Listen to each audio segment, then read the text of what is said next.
Hello, everyone, and welcome back to the Peterson Institute for International Economics. I'm Adam Posen, the Institute's president, and it's our privilege today to host Governor Francois Villeroy de Galhau, who is the governor of the Banque de France and, of course, a voting member of the ECB.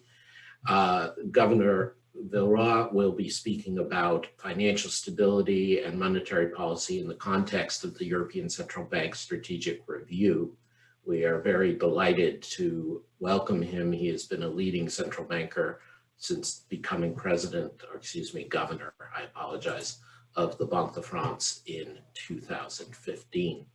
Just a word of further introduction. Francois Villeroy de Galhau graduated from the École Polytechnique in '78 and then ENA in the class of '84. He is one of the leading anarchs of his generational cadre, and served at various posts at the French Treasury in Bercy, including as Chief of Staff to the Minister of Economy and Finance, successive ministers from 1997 to 2000, and head of the General Tax Directorate from 2000 to 2003. From 2003 until 2015, he was in the private sector at BNP Paribas, including 4 years of service as the Chief Operating Officer in charge of, at one point, corporate social responsibility from 2011 to 2015. He was appointed governor of Banque de France in September 2015, taking office on November 1st, and of course, again, is a member of the Governing Council of the European Central Bank. And so we are grateful to have his take on these important issues to bring together in a world where the ECB is reviewing its strategic framework. Governor, please. Thank you very much, Adam. And dear friends, it's a pleasure to be with you today, even online. I extend my warmest thanks to the Peterson Institute and to you, Adam, for your kind welcome words. In this period of great uncertainties, one thing is clear. The COVID crisis has still increased expectations among the general public about what central banks can and should do, and hence we launched the debate about their objectives, be it climate mitigation or the fight against inequalities. Admittedly, this is a sign of great confidence. Central banks are clearly the victims of their own success in their central roles of price stability. However, as one of the American founding fathers, Benjamin Franklin, reportedly said, I quote him, "There are many roads to success, but only one sure road to failure, and that is to try to please everyone." So these additional expectations run the risk of growing confusion and disappointment. So today I will first elaborate on our inflation objective. The title of this lecture today invites us, I quote, to revisit central banking and financial stability. So it's an invitation to revisit, but inflation targeting is and will remain the principal edifice in the shared estate of central banking. And then I will turn to the question of three of the new expectations on central banks that we at the ECB are currently discussing as part of the strategic review you just mentioned, and which was rightly initiated by Christine Lagarde. But let me start with inflation, addressing two questions about the past and then about the future. About the past, had inflation disappeared? Question mark. The last decade left economists and central bankers confronting a number of puzzles. The Great Recession of 2008-2009 exhibited a missing deflation, when the important contraction of output was not associated with a consequent fall of prices. On the contrary, the recent years were characterized as a period of missing inflation. Let us perhaps come to the first slide The inflation rate of the euro area was 2.1% on average from 1999 to 2007. It dropped to 1.0 over the period 2013-19, following the double-dip recession and until the current pandemic. I hope you can all see the slides. I cannot see them, but I'm confident. At more than 1 percentage point, this is a substantial decline between the two periods, 1.0 versus 2.1. Headline inflation in the US experienced a similar decline, having dropped from 2.7% to 1.6% between the two periods. This raises, obviously, the question of whether changes in the functioning of developed economies may have impaired the Phillips curve. The Phillips curve, which I will take today as a relationship between the rate of changes of prices and the unemployment rate. And let me explain why it's prudent to choose the observed unemployment rate as a measure of slack, rather than model-dependent and uncertain estimates of the output gap. If we can then turn to the following slide, I will elaborate somewhat according to recent analysis by the Banque de France, which are about to be published in more details in the next future. But in the euro area, we try to explain the gap between the observed level of inflation and our target. And two factors explain most of this gap. The first one is a double-dip recession caused by the Great Recession and the sovereign debt crisis. There is still a Phillips effect for 0.5% of the gap. The second factor is the strong decrease of the price of oil after 2014 that lowered the inflation rate, both directly through the energy component of consumption prices and indirectly by decreasing costs, production cost of services and non-energy goods.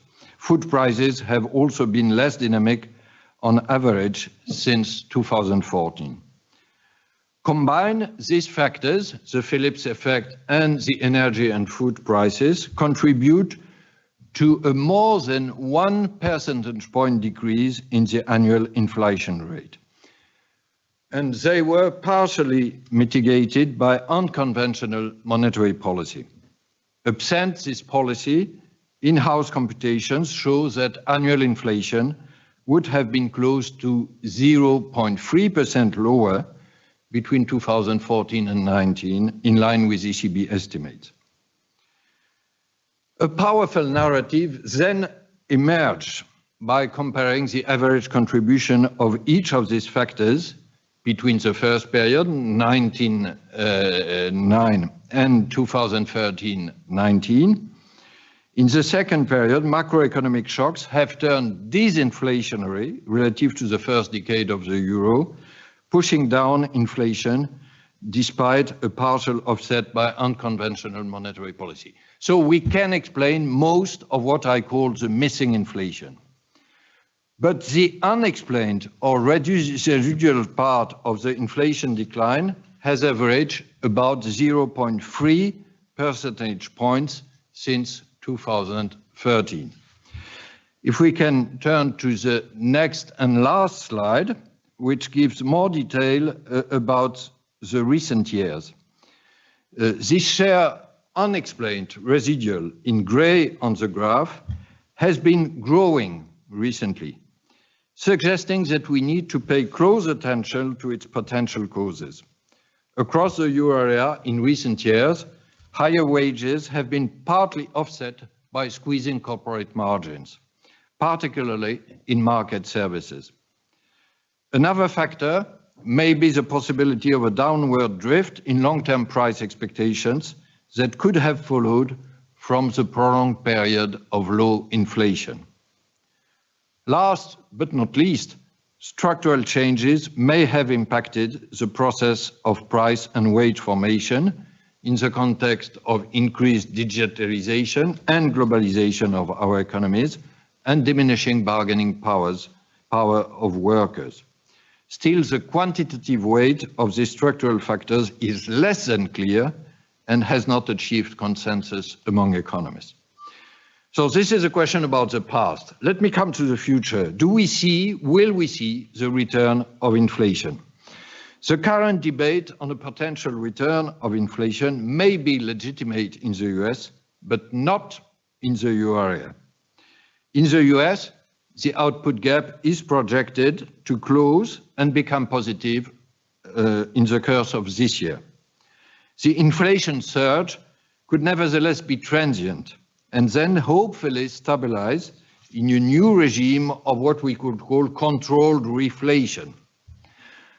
If I come back to the euro area, the jump in headline inflation early this year did come as a surprise. You are aware that inflation rose from minus 0.3% at the end of last year to plus 1.3% today. Nonetheless, the causes of this increase are temporary in nature, like the recent rebound in oil prices, the reversal of the VAT rate cut in Germany, and modified weights in the HICP basket. Over the medium term, the persistence of substantial economic slack over the projection horizon, despite a significant recovery from the second half of this year, will weigh on inflation. All in all, our latest ECB projections show that headline inflation would remain weak at 1.4% in 2023. I am now over with my slides, so we can take them away if they appeared. And obviously, let me give some considerations on our monetary policy. Inflation is not yet, obviously, where we would like it to be, back towards 2% over the medium term. One remark, an important one, about our inflation objective. It must be understood as simple, symmetric, and medium-term oriented.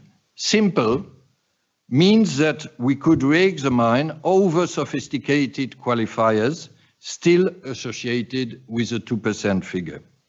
Symmetric refers to the fact that our objective is a target and not a ceiling.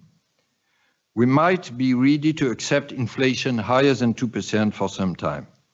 And finally, medium term means that we assess inflation performance over a long enough period, looking forward, but also not ignoring the past.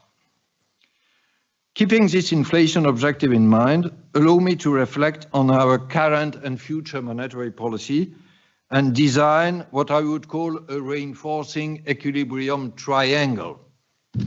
The first corner of this triangle is the flexibility of the PEP. Right from the beginning of the pandemic crisis, our pandemic emergency purchase program differed from other asset purchase programs by being more flexible across jurisdictions, asset classes, and monthly volumes.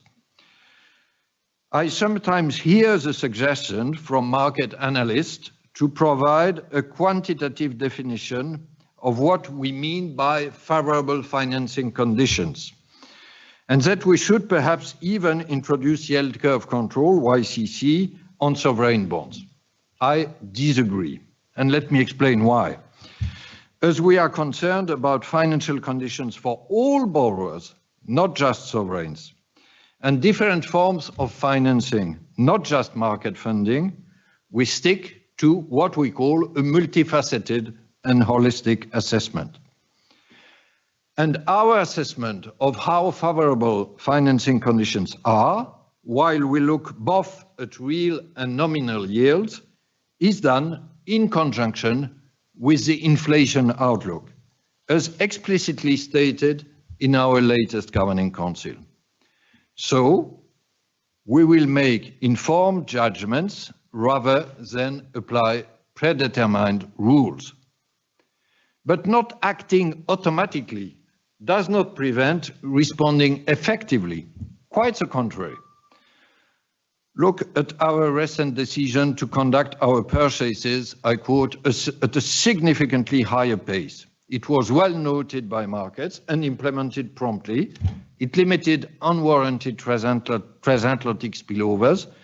Since the start of the year, 10-year sovereign bond yields have increased by 0.8 percentage point in the US against 0.2 in the euro area. I come to the second corner of the triangle. It's related to the exit from our exceptional measures. The time to exit has not yet arrived. We will continue PEPP net asset purchases, I quote our IS, until at least the end of March 22, and in any case, until we judge that the coronavirus crisis phase is over. We still have ample time to judge and decide. Nevertheless, in our present baseline scenario, this crisis phase will be over by March 22. But the possible end of net purchases under PEPP by that date would not imply an abrupt tightening of our monetary policy. Reinvestments under PEPP would remain significant. Net purchases would continue under the APP, possibly somewhat adapted. Hence, we could still play what I call the full quartet of our accommodative monetary policy instruments. Asset purchases, obviously, but adding negative rates, liquidity provision, and forward guidance. The third corner of this equilibrium triangle could indeed be an enhancement of this forward guidance. An enhancement consistent with the symmetry of our inflation objective I mentioned earlier. Rather than flexible average inflation targeting, which leaves many questions unanswered, my preferred option would be the use of a strengthened and non-linear forward guidance, mentioning explicitly our tolerance for inflation overshooting with reference to past inflation shortfalls, which I mentioned. So it is a combination of these three levers, which I just mentioned, that should be used as the foundations of the equilibrium triangle of our monetary policy in the next phase of the COVID crisis. I now come to my second part about wider expectations beyond price stability, but which remains, as said, the cornerstone of central banking, wider expectations which are emerging. Central banks are facing the risk of being considered not only the only game in town, but also the all-purpose game. That said, the reality of climate change, rising inequality, I will touch briefly these two issues, and risks to financial stability, I will elaborate a bit more on that, are all elements to be taken into account, and they are as such part of the ECB's strategic reviews more than the Fed's one. Climate change first. Considering climate change is neither a mission creep nor a mere militant conviction or a fad. It is an imperative. Climate change does affect our ability to achieve price stability, our primary objective, as climate change affects supply, as it affects input and consumer prices already. In my view, there are three measures we central bankers can take.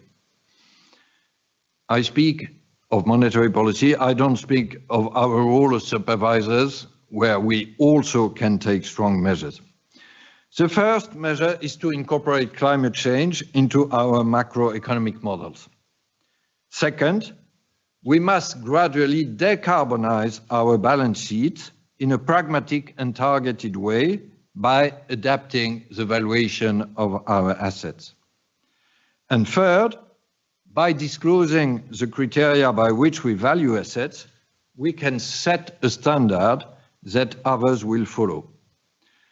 Let me add that market neutrality, which should take into account the mispricing of climate risk, should not put a brake on carbon neutrality.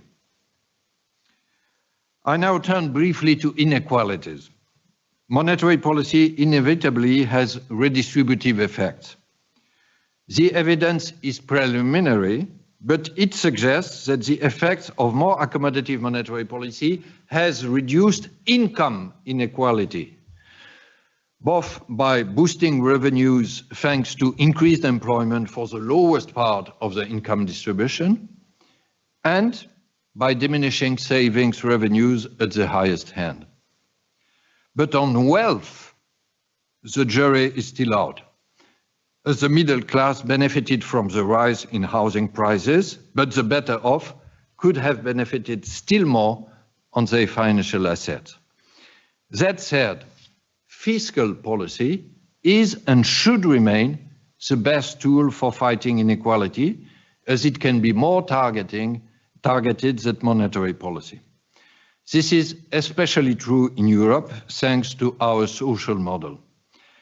Indeed, my feeling is that the debate about inequality and monetary policy seems to be somewhat less passionate on our side of the Atlantic. My final point is about financial stability, as a third broader expectation. It's related to the inequality debate. The common link is the level of asset prices. And indeed, the question of asset bubbles is not reserved for economists of financial markets. At the Banque de France and at the ECB, we are conducting extensive listening exercises within our strategic review. And this issue of asset prices has been frequently raised by the general public. Moreover, to what extent financial stability concerns should figure in monetary policy decisions is, as you know, a perennial debate.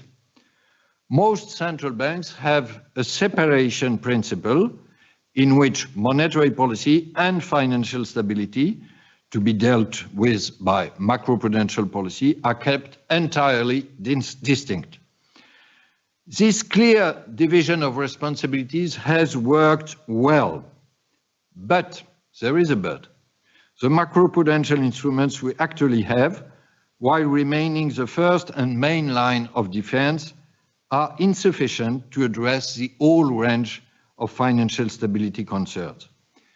We should not be Panglossian, in the phrase of Charlie Bean. Consequently, we must accept that financial stability concerns have to be a factor, among others, in the setting of other instruments, and in particular of monetary policy. This is what I call a more integrated approach, which I want to plead for. Let me precise that this does not imply a systematic mechanical reaction to financial stability indicators, and it is very different from the leaning against the wind strategy.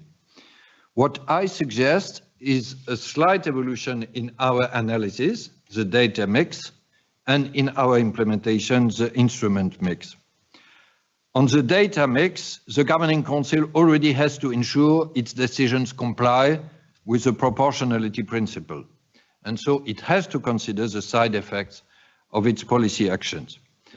I believe we should broaden the current monetary second pillar into a monetary and financial pillar. On implementation and what I call the instrument mix, we now have quite an arsenal of unconventional policy instruments. With multiple monetary policy instruments, we now have a set of combinations that can deliver the required stance with respect to inflation. Within this set of combinations, we can choose the combination that minimizes financial stability risk. We did it with steering, or when we excluded the housing sector from our TLTRO lending facilities. When, to give another example, when the time comes for a gradual exit strategy, we could calibrate the sequencing depending on the state of financial stability. If, say, corporate debt looked particularly overvalued then and risk premia excessively compressed, we could choose to reduce the size of our private portfolio quicker and hold more sovereign bonds to manage the runoff of the stock. Or to give another example, if the resilience of the banking sector were too affected by the prolongation of low rates, we could modify the tiering parameter. Let me conclude. As central banks now have several instruments in their monetary policy toolkit, the old Tinbergen principles may be understood in a new and broader way by incorporating several goals. But how can we then address Benjamin Franklin's legitimate worry about, I remind you, trying to please everyone? Three rules may guide us to avoid excessive expectations. First, we, the Eurosystem, must stick closely to our mandate, which gives a clear primacy to our price stability mandate, without any change, let me stress that, in the treaties that governs us. Second, both climate change and financial instability may threaten our ability to deliver on this primary mandate. Then we should take their consequences into account, but with full credibility and full transparency in our models, actions, and tools. Third rule, we should take care to avoid over-promising, as there is no world in which central banks alone can address those issues, starting for climate change with the absolute necessity of an adequate carbon price. To put it in a nutshell, central banks have increased capacities, yes, but they still have limits. This is a piece of wisdom we must never forget. Thank you for your attention. Thank you so much, Governor. It is great to have you not only rejoining the perennial debates, but picking up on the fact of there may be too much wishful thinking or demands even on central banks. It is good to hear someone being humble about the limits that they face. We are starting to accumulate questions over the Zoom Q&A, and I just want to remind our viewers that this talk is completely on the record. The recording will be available both on PIIE and on the Banque de France websites, as well as, I assume, a text of the governor's remarks and his slides. If you are a registered guest and you would like to submit a question, please do so over the Q&A function. Governor, let me go back to your remarks on climate change, which were brief but very pointed and coherent. And you spoke about three elements: integrating climate into macro models, deciding what belongs on the balance sheet or decarbonizing the balance sheet, and third, disclosing, setting a standard through disclosure. And I'd like to ask you if you could talk a little bit more about the latter two. So what does it mean to just decarbonize your balance sheet? For the ECB, that's obviously more complicated than the US because you hold much wider variety of assets, a much wider variety. You have your TLRTOs and so on, not just government bonds. But also, what do you have in mind when you speak about setting a standard on disclosure? Could you just expand on those points a bit, please? Thank you, Adam. I will try not to be too long. Indeed, I had the opportunity to elaborate somewhat in a recent speech in February. But to sum it up, first, let me stress that climate change has a direct role already on our primary objective of price stability. And this is very important because there is as you are probably aware, a legal debate in the EU about our secondary objective, and environment belongs to that, but it's already very important for our primary objective. If I come to this idea of managing the balance sheet and decarbonizing very gradually, decarbonizing is probably a key word, but taking into account the effect of climate change. We have at least two levels. The first one is our purchases, and we will focus on corporate. We should focus on corporate. Sovereign is not an issue because it's very difficult to have a climate risk associated with sovereign, and corporate are the most pertinent tool. So purchases and collateral.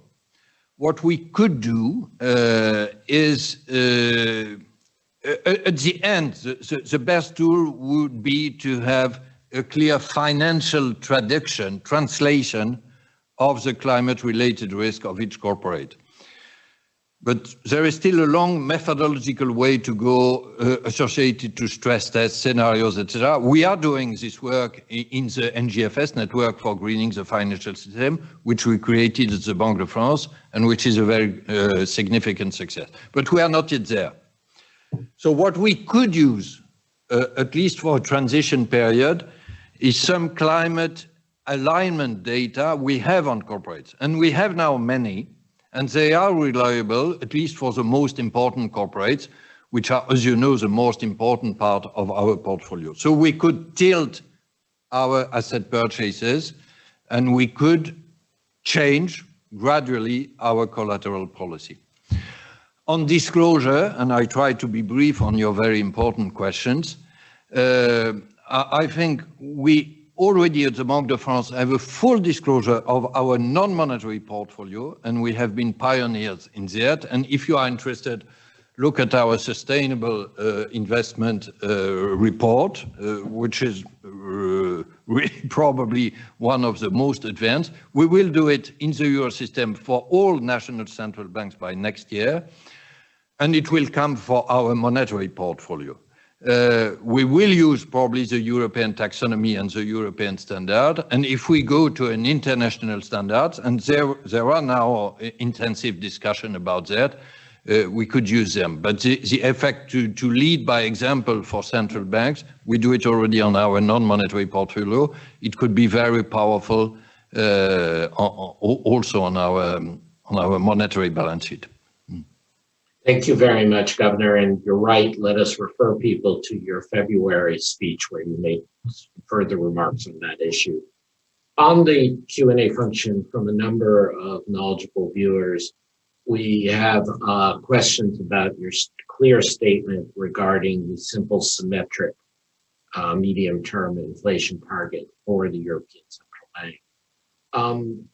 You know, those of us who've been around a while have heard repeated statements about it being symmetric. We've heard similar statements from the US, from the Federal Reserve. What can you do to convince people that the ECB really does have a symmetric target beyond waiting until inflation is higher? Is there anything you can do in the short term? Let me stress one important point for our inflation objective as well as for climate. We are just running our strategic review and we will conclude it by next fall. So all the decisions we'll take, all the announcements we will make, and probably with Christine Lagarde's voice, will probably take place then. And we have active discussion at present. We have significant contributions, including mine today. But the decision will be put on the table next fall. So we could say it's too late. I don't think so. I think we have, so to say, the second mover advantage. We do obviously look at the Fed strategic review, which has been a very interesting one. But we have also the opportunity to incorporate the lessons of the crisis and the opportunity to incorporate these growing expectations, these new expectations. Take the example of climate change, which I mentioned. So I will not communicate today about the ECB decisions. I will communicate about my own convictions. And we have, thanks to Christine Lagarde, a very active and I would say positive debate around the table. Thank you. You interestingly, early in your remarks today, spoke about the differences between the current situation of the US economy and the Euro area economy. The lack of, in your opinion, which I happen to agree with, but more importantly, in your opinion, of any near-term real inflation threat in the Euro area. But also you were mentioning about the closing of the output gap in the US. One aspect of the Fed's shifted strategic framework is they are de-emphasizing unobservable things like the output gap or R-star, and even narrow definitions of unemployment. It seems that Chair Powell, Vice Chair Clarida, and others are emphasizing some combination of labor market outcomes, participation, wage growth, and longer-term inflation expectations to determine when the economy is back to full employment. Please forgive my long question. So just more pointedly to you, in your opinion, how will the Euro area know it's time to end the PEP? How will the Euro area know when it is time to think about a tightening cycle? Is it the output gap? What factors do you look at? First, Adam, I read your comments about the US situation and your very enlightening slides. I happen to mention them and to quote them in the written version of my speech, which will be online. So I will not add anything about the US situation. Coming back to my side of the Atlantic, Frankfurt and Paris, I mentioned the importance of unemployment, also when I referred to the past inflation narrative. And I think that a Phillips curve, which would rely only on the output gap, would be fragile. So the lesson of a Phillips curve taking into account unemployment is not very different. So I prefer to use it to explain what happened. About the future, you know, there is a significant difference in our case, at least in theory, that we have only one primary objective, which is inflation. So the short answer to your question about monetary policy decisions is that we will look at the inflation outlook, be it the present situation of inflation or expectations. And obviously, it's not time at all to tighten monetary policy. We still have missing inflation. I stressed that the present inflation rise in the euro area, which is now closer to our target at 1.3%, has temporary reasons. So our accommodative, very accommodative monetary policy is fully warranted. A last word about unemployment. It does not make that of a difference to have only one primary mandate, because obviously, and it's why I stress the inflation narrative of the past, there is a link, and there is still a link, and there is still a Phillips curve between unemployment and the evolution of wages and prices. So we have an holistic analysis. We look at all economic data, but at the end, our compass is the evolution of inflation, again, actual and expected. Thank you very much, Governor. I don't want us kind of bury the lead. There's so many things to talk about, but you at the end of your remarks today, your prepared remarks, had some very interesting and potentially innovative comments on how to take into account financial stability. I appreciated your referring to my old colleague, Charlie Bean. One could just as easily have referred to work from Bernanke and Gertler. As you know, this is a long-standing issue. You mentioned a more integrated approach to financial stability and monetary policy, talking about additional instruments and the mix of data. So do you see a more active, for want of a better word, macroprudential exercise by the ECB in coming years as something we should watch for, something we should pursue? Will the ECB be more using some of its lending facilities or its bank supervisory knowledge to intervene in non-interest ways for financial stability?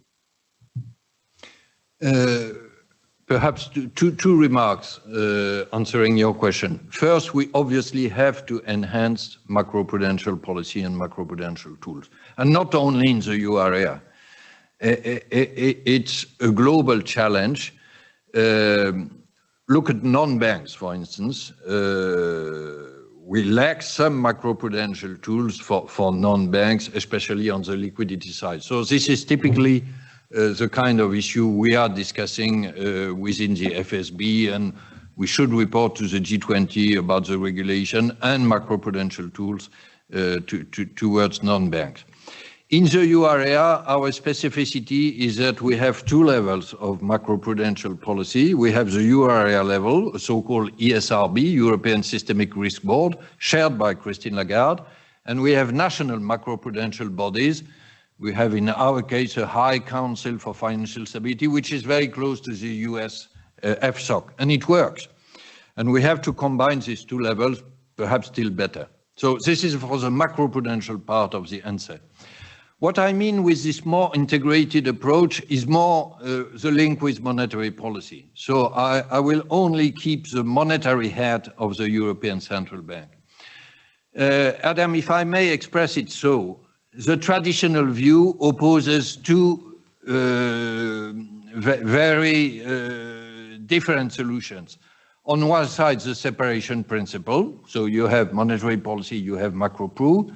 And on the other side, leaning against the wind, let me say Jeremy Stein's type, where monetary policy should preempt risk to financial stability by incorporating it in the level of interest rates and its instruments. I plead for something more subtle, intermediary, which I call a slightly more integrated approach. Monetary policy decisions cannot completely ignore financial stability considerations. I don't say that financial stability should be an objective of monetary policy with the same ranking of price stability. This would be a mistake. But when we decide about monetary policy, let us include in our analysis also some financial stability elements. Sorry, this is my proposal about the so-called second pillar. I don't know, Adam, but you remember everything about monetary policy everywhere because you are one of the best specialists. But you remember this debate about the two pillars in the euro area. Indeed. And at the start, 20 years ago, the monetary pillar was the first one, indeed. Right. Inspired by the Bundesbank and the Banque de France at that time and the monetarist theory. It still exists, but it has become the second one. And frankly, we use it less than the first pillar, economic and price analysis. So my suggestion is not to kill it, as many have proposed, is to renew it, to broaden it, and to include financial stability indicators. Financial stability is quite different from price stability because for price stability, you have one indicator. It's simple, it's inflation. You can discuss about core inflation, mobile average, but you have one indicator. For financial stability, you have a whole set of indicators. You should look at equity prices, house prices, credit evolution, credit prices, credit volumes, etc. And so it's why to have a broader second pillar would help us. And then, again, judgment for monetary policy would remain the key with this compass of price stability, but taking into account part of the financial stability data. And this is what I call a more integrated approach. And perhaps one final word, if you allow me. I mentioned the Tinbergen principle. And obviously the Tinbergen principle is the basis for the traditional separation. But we live in a now somewhat different world with much more different tools instruments within our monetary toolbox. This does not mean that we should have several objectives at the same levels and price stability, but that we could look at the best monetary combination, which leads to a given result on price stability, but which minimize the side effect on financial stability. I gave some examples, but I think this could be, so to say, a new Timbergian world within monetary policy. We have a broader range of instruments being able to achieve a somewhat richer combination of goals. Dear Francois, that was a wonderful place to end your linking of the history of European monetary policy with the practice of today. You're going to first principles as a good Polytechnic grad to the judgments and data that we need. I am grateful to you for sharing with the Peterson Institute audience your insights and your advocacy. And we look forward to you continuing to play a leading role at the European system of central banks, but also throughout the central banking world, and what's the right limits and right practices for monetary policy. Ladies and gentlemen, thank you for joining us today for the remarks of Francois Villeroy. De Gallo. Yes, my name is a bit complicated, no, but you might say François I am Villeroy. ridiculed by my French staff for my repeated mangling of French names, and you are an innocent victim. Governor, thank you very much. Thank you very much, Adam, and goodbye to all participants and friends, and hope to see you in person very soon. Thank you. This meeting is adjourned. Goodbye.